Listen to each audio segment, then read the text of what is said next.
அதுக்கு பத்திரிக்கை கொடுக்க போன இடத்துல தகராறு பண்ணிட்டு வருவியா? ஆமா, அப்படிதான் பண்ணுவேன். பவிய பத்தி அவருக்கு என்ன தெரியும்?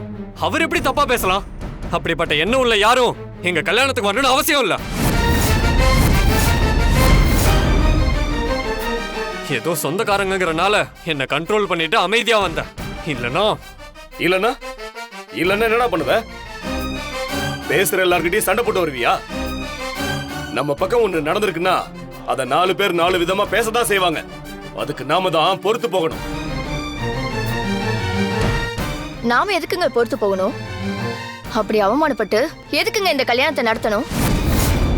இல்ல இதுதான் இதோட முடிய போகுதா? அண்ணி கேக்குறது கரெக்ட் தான். இன்னைக்கு பத்திரிக்கை கொடுக்க போன இடத்துல தப்பா பேசினாங்க. நாளைக்கு கல்யாணத்துக்கு வரவங்களும் பேசுவாங்க. எல்லார்கிட்டயும் சண்டை போட்டுட்டு இருக்க முடியுமா? அப்படி செஞ்சா அது நமக்கு தான் கௌரவமா? என்ன சொல்ல வரீங்க? இந்த கல்யாணம் நடக்க கூடாது, அத தானே சொல்ல வரீங்க?